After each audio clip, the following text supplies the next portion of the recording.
¿Preparados para sufrir? ¿Preparados para soportar el dolor? Si la respuesta es sí, ¿están preparados para el show de Gabriel Incertis? Pues me he pensado mucho no solo si hacer este vídeo, sino cómo abordarlo, porque una cosa es la impresión que me produce una película, la comprensión, el razonamiento de si me parece buena o mala, y la otra es mi experiencia cinematográfica. Y es que mucha gente parece tener problemas con la idea de que una peli te guste, pero que al mismo tiempo reconozcas que no es buena. De hecho, todos tenemos placeres culpables, esas series y películas que sabemos que son reguleras o directamente malas, pero aún así nos gustan o hemos disfrutado viéndolas, y quien diga que no tiene placeres culpables audiovisuales miente como un bellaco. Dicho esto, e informándoos de que esta reseña está libre de spoilers, sí, el Mandaloriano y Grogu es efectivamente innecesaria. Sí, no tiene desarrollo de personajes y su historia es totalmente lineal. Sí, no sabe bien a dónde apunta narrativamente como película independiente ni dentro del contexto de la franquicia. Sí, se siente más como un episodio o varios juntos del Mandaloriano, pero con esteroides. Y sí, parece que su fin es la continuación de la explotación comercial de la mejor dupla de personajes jamás creada por Lucasfilm bajo Disney, con más muñequitos y demás. Y siendo todo esto verdad, al mismo tiempo también lo es el hecho de que me lo pasé en el cine como un enano, porque esta película es sin duda una excelente representante de lo que Martin Scorsese definía como el cine de atracción de feria, esas películas generalmente de franquicia que básicamente se consumen como un viaje en montaña rusa. Te deja la sensación de que te has divertido, de que te lo has pasado bien y a otra cosa mariposa. Con todo esto, supongo que lo que quiero decir es que el Mandaloriano y Grogu no me ha parecido un completo desastre y que difícilmente podría haber sido algo muy diferente de lo que al final ha sido. Sí, es verdad que podían haberse trabajado un poquito más el desarrollo de personajes y la profundidad de la historia, pero al final, por puro concepto, el Mandaloriano y Grogu estaba condenado a ser una aventurilla más de la dupla y ya. ¿Qué vas a contar con estos personajes que sea más relevante que el final de la segunda temporada? El Mandaloriano y Grogu nace con un claro concepto episódico, como esos westerns televisivos tipo Bonanza o El Llanero Solitario, un concepto en el que, una vez presentados los personajes, estos apenas tenían ya desarrollo y el show consistía en ofrecer una nueva aventura en cada capítulo y punto.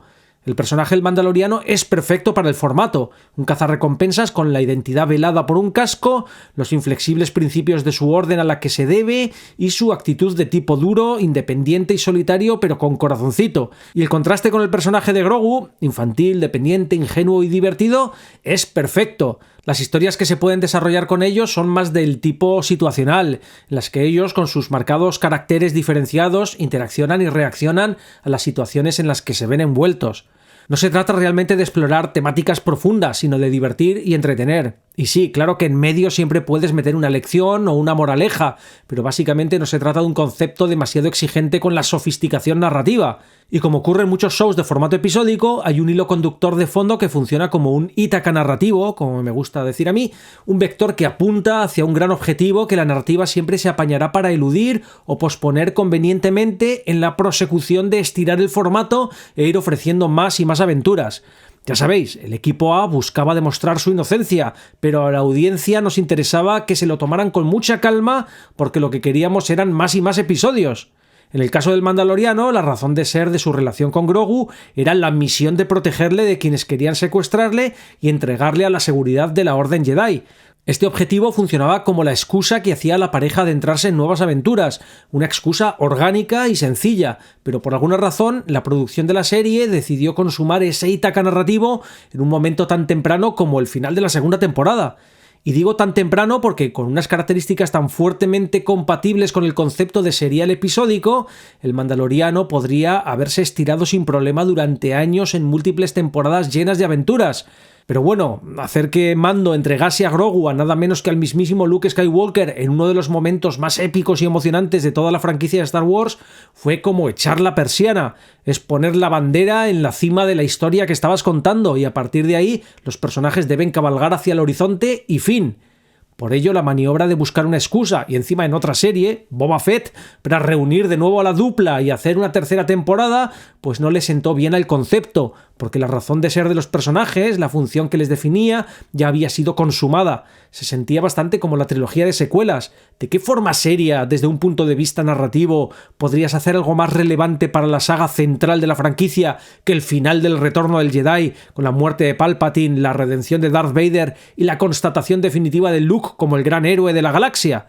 Es que conceptualmente, y eso independientemente de que George Lucas hubiese esbozado una idea para la trilogía de secuelas, la saga terminaba ahí. Cualquier cosa que continuase después se sentiría irremediablemente como un epílogo, o como en el caso de las secuelas que nos ofrecieron finalmente, un refrito, un expolio y un atentado contra el sentido de la trilogía original. La única manera que Disney encontró de dar continuidad a la saga Skywalker no pasó de dar una ligera impresión de continuidad, pero en realidad se trataba de un soft reboot en el que se buscaba recontar la misma historia, sustituyendo a los personajes clásicos por versiones actualizadas, pero además de la peor forma posible, deconstruyendo y escupiendo en la memoria de aquellos personajes. Y de alguna forma, Palpatine había vuelto. Pues bien, de la misma forma que la trilogía de secuelas realmente no construyó nada de importancia sobre la saga Skywalker, todo lo que ocurre con el Mandaloriano después de que hubiese entregado a Grogu no aporta realmente nada a su propia historia. Y el remate de esta idea es sin duda esta película.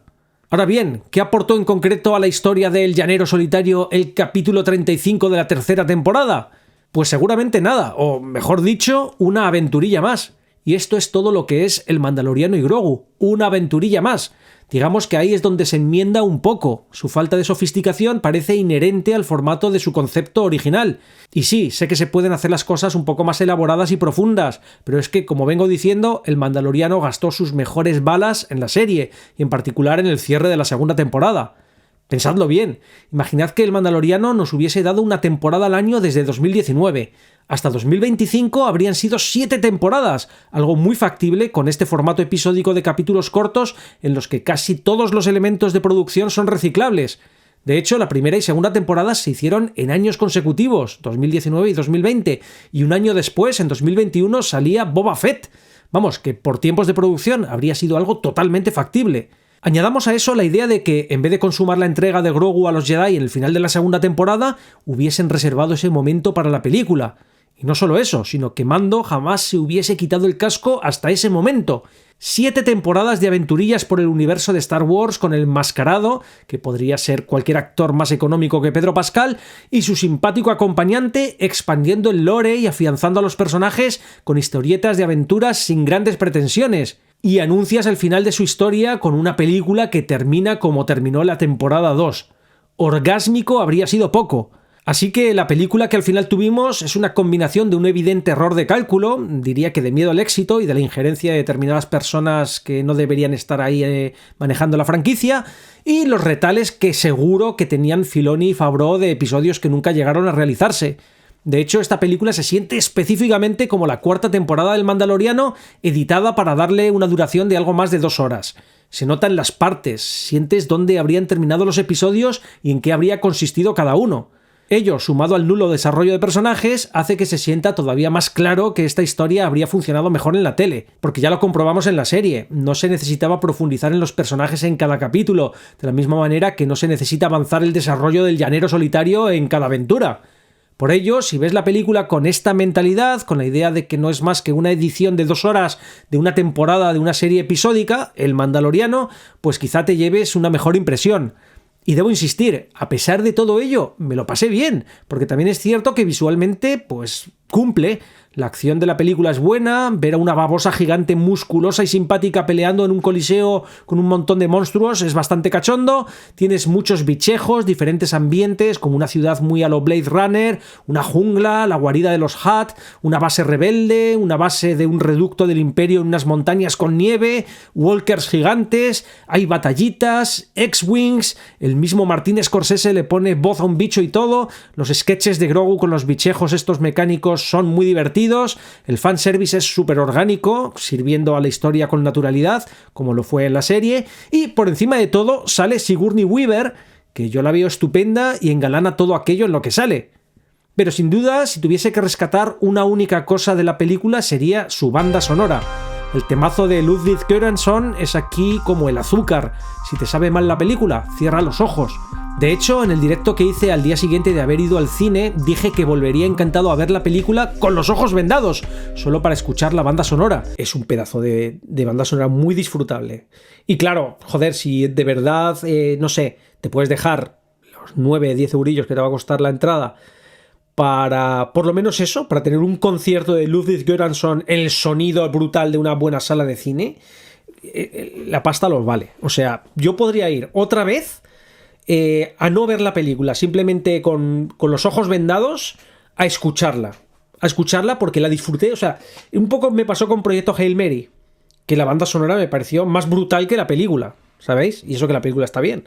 Y no es solo el tema central del Mandaloriano y sus variaciones, sino las nuevas composiciones originales que son sencillamente una pasada. La banda sonora es muy prominente y como músico es lo que más me ha flipado, pero de lejos, del Mandaloriano y Grogu. Y como reflexiones finales, un par de apuntes. Lo primero, en aquel directo que refería antes, también vaticiné que el público iba seguramente a valorar mejor la película que la crítica especializada.